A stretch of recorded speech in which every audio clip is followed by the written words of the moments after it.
नमस्कार साथियों, आप सभी का मेरे YouTube चैनल पे हार्दिक स्वागत है। जैसा कि आप सभी साथियों को पता ही है कि हम कक्षा 6 के हमारे राजस्थान का अध्ययन कर रहे हैं। अब तक हमने कुल 5 यूनिट कंप्लीट कर ली है। अब हम यूनिट नंबर 6 के अंदर चल रहे हैं और अब तक उसके अंदर हमने पार्ट 3 कंप्लीट कर लिए हैं। आज चौथा पार्ट राजस्थान का भौतिक स्वरूप का, जिसका नाम है दक्षिणी पूर्वी पठार या हाड़ौती का पठार। आप इसमें भी क्या इसका दूसरा प्रश्न भी बनता है कि दक्षिणी पूर्वी पठार का दूसरा नाम क्या है, तो अपने बता सकते हैं हाड़ौती का पठार, या हाड़ौती के पठार का दूसरा नाम क्या है, तो अपने बता सकते हैं दक्षिण पूर्वी पठार। साथियों, अक्सर इसमें प्रश्न देखने को मिलते हैं कि राजस्थान के अंदर जो पठार है वो किस दिशा में स्थित है, तो अपने दिशा बताएंगे दक्षिणी पूर्वी। कौन सी दिशा? दक्षिणी पूर्वी। जो दक्षिण पूर्वी पठार है वो मालवा का जो पठार है उसका ही एक भाग है, वो माना गया है। और इसमें कुल 7 जिले शामिल है, यानी दक्षिणी पूर्वी पठार के अंदर कुल जिलों की संख्या कितनी? 7। और वो जिले कौन कौन से? कोटा, बूंदी, झालावाड़, बारां, बांसवाड़ा, चित्तौड़गढ़ और भीलवाड़ा का कुछ क्षेत्र है वो इस पठार के अंदर शामिल है। इस पठार का जो भूभाग है इसमें कुल 7 जिले शामिल हैं, वो आप विशेष तौर से ध्यान रखें। और इसका जो कुल क्षेत्रफल है, यानी राजस्थान का जो कुल क्षेत्रफल है उसके अंदर दक्षिण पूर्वी पठार है वो 7% भाग पर विस्तृत है। और इसके अंदर टोटल जनसंख्या राजस्थान की उसका 11% है वो निवास करती है। यानी अपने यूं बता सकते हैं कि कुल क्षेत्रफल का कितना भाग है? 7%। और जनसंख्या कितनी? कुल की 11% है वो दक्षिणी पूर्वी पठार के अंदर निवास करती है। मुख्यतः जो इसकी मिट्टी है दक्षिण पूर्वी पठार की, वो काली मिट्टी है वो मानी गई है। कौन सी मिट्टी? काली मिट्टी मुख्य रूप से दक्षिणी पठार की मिट्टी है वो मानी गई है। और इसकी जो औसत ऊंचाई है वो साथियों 500 मीटर है। यानी दक्षिणी पूर्वी पठार की औसत ऊंचाई कितनी मानी गई है? 500 मीटर। इसके साथ साथ में इसका जो ढाल है दक्षिणी पूर्वी पठार का, वो दक्षिण से उत्तर की तरफ है। किस दिशा में? दक्षिण से उत्तर की तरफ है इसका ढाल है। और इसमें प्रभावित होने वाली जो मुख्य नदियां हैं, या इनके अंदर जो मुख्य जो इस पठार के अंदर जो नदी बहती है वो इस प्रकार से है। मुख्य नदी है चंबल, कालीसिंध, परवन और पार्वती। कौन कौन सी मुख्य नदियां? चंबल, कालीसिंध, परवन और पार्वती। ये नदियां दक्षिणी पूर्वी पठार के अंदर प्रभावित होती है। और ये जो क्षेत्र है, जो राजस्थान के भौतिक स्वरूप के अंदर जो 4 पार्ट हमने शुरू में बताए थे, ये इनके अंदर सर्वाधिक वर्षा वाला क्षेत्र ये माना गया है। तो प्रश्न भी आ सकता है कि राजस्थान के भौतिक स्वरूप के अंदर सर्वाधिक वर्षा वाला क्षेत्र कौन सा माना गया है, तो इसमें आएगा दक्षिणी पूर्वी पठार का जो क्षेत्र है वो। और इसके अंदर वर्षा का जो औसत है वो है 80 से 120 सेंटीमीटर यहाँ वर्षा है वो होती है। कितनी?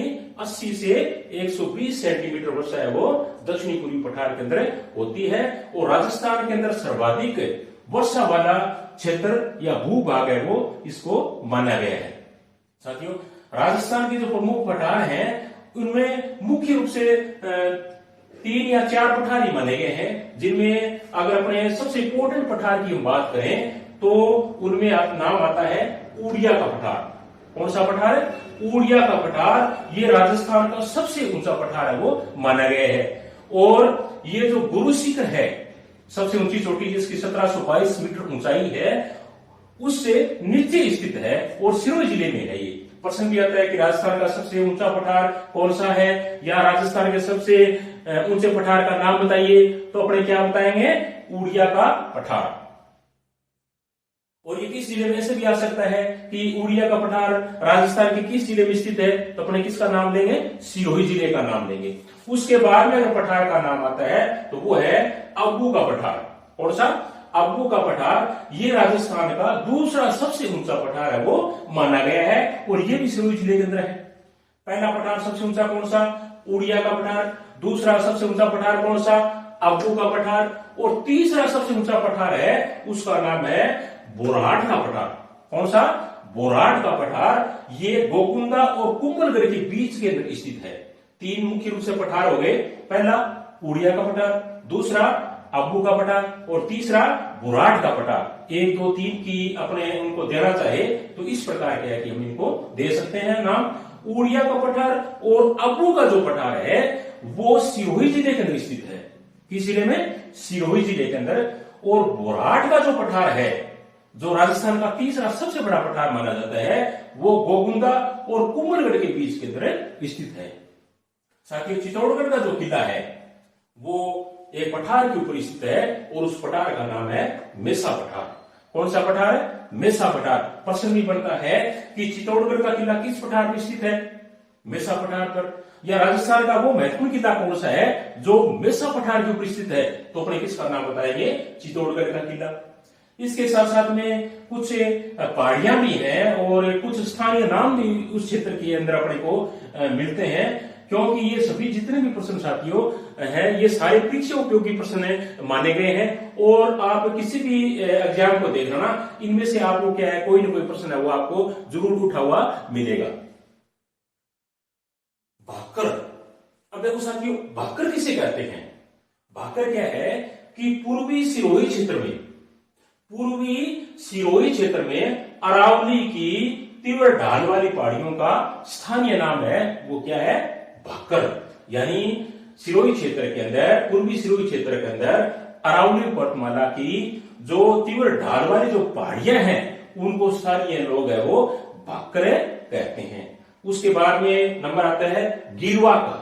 गिरवा क्या है या गिरवा किसे कहते हैं? तो उदयपुर क्षेत्र में, यानी उदयपुर क्षेत्र में तस्तरीनुमा आकृति वाले जो पहाड़ों की जो श्रृंखला है उसको क्या कहते हैं? गिरवा कहते हैं। प्रश्न भी उठता है कि उदयपुर क्षेत्र में तस्तरीनुमा आकृति वाले पहाड़ क्या कहलाते हैं? गिरवा।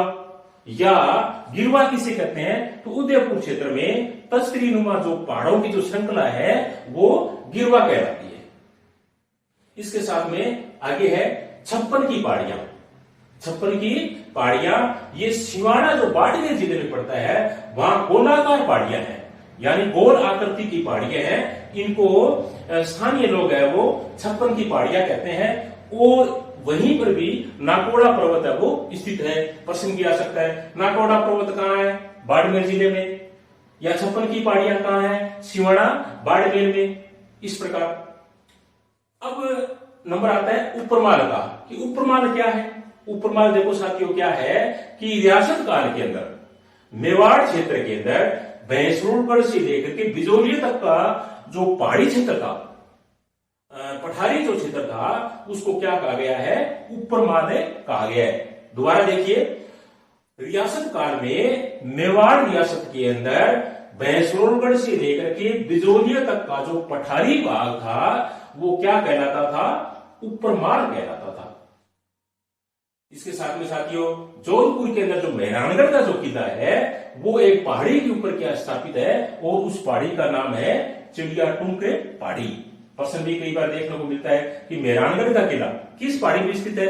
तो अपने उत्तर क्या देंगे? चिड़ियाटुंक पहाड़ी पर। उसके बाद में आड़ावाला पर्वत, ये किस जिले में है? बूंदी जिले के अंदर। या आप यूं कह सकते हो कि आड़ावाला पर्वत किस जिले से संबंधित है? बूंदी जिले से। बैराज व उदयनाथ की जो पहाड़ियां किस जिले से संबंधित है? अलवर जिले से। बैराज व उदयनाथ की जो पहाड़ियां हैं वो किस जिले में है? तो अपने किसका नाम लेंगे? अलवर का। इसके साथ साथ में जसवंतपुरा की जो पहाड़ियां हैं, कहां की पहाड़ियां? जसवंतपुरा की जो पहाड़ियां हैं वो अब्बू पर्वत के पश्चिम से जालोर तक फैली हुई है। कहां से? अब्बू पर्वत के पश्चिम दिशा से जालोर तक जो पहाड़ियां फैली हुई है उनको क्या कहते हैं? जसवंतपुरा की पहाड़ियां कहते हैं। और डोरा पर्वत चोटी इसी क्या है कि जसवंतपुरा की पहाड़ियों के अंदर ही स्थित है। उसके बाद में बहुत ही महत्वपूर्ण प्रश्न भी आता है, नाल क्या है? नाल अरावली श्रेणियों के मध्य मेवाड़ क्षेत्र के अंदर तंग जो रास्ते थे उनको स्थानीय लोग है वो किस नाम से पुकारते थे? नाल नाम से पुकारते थे। यानी अरावली श्रेणियों के मध्य मेवाड़ क्षेत्र के अंदर जो तंग रास्ते जो बने हुए थे पहाड़ों के अंदर, उनको क्या कहा गया है? नाल कहा गया है।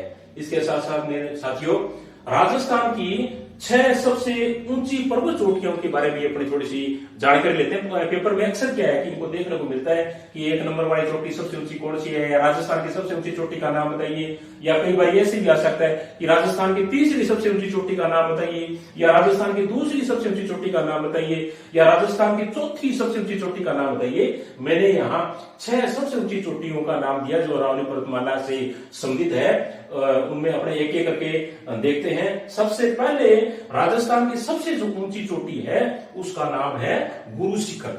क्या नाम है? गुरु शिखर। और इसकी जो हाइट है या ऊंचाई है वो 1722 मीटर है। 1 नंबर वाली चोटी का क्या नाम है? गुरु शिखर। और ऊंचाई कितनी? 1722 मीटर। अब 2 नंबर वाली जो सबसे ऊंची चोटी है उसका नाम है शेर। क्या नाम है? शेर। और इसकी ऊंचाई है 1597 मीटर। 3 नंबर वाली जो सबसे ऊंची चोटी है उसका नाम है दिलवाड़ा, और इसकी जो ऊंचाई है वो है 1442 मीटर। कितनी? 1442 मीटर। अब यहाँ 3 चोटियों का हमने विस्तार से देख लिया है, वर्णन कर दिया है। 1 नंबर गुरु शिखर, 2 नंबर शेर, 3 नंबर दिलवाड़ा। अब चौथी चोटी देखिए सबसे ऊंची कौन सी है? उसका नाम है जरगा। क्या नाम है? जरगा। और इसकी ऊंचाई है 1431 मीटर।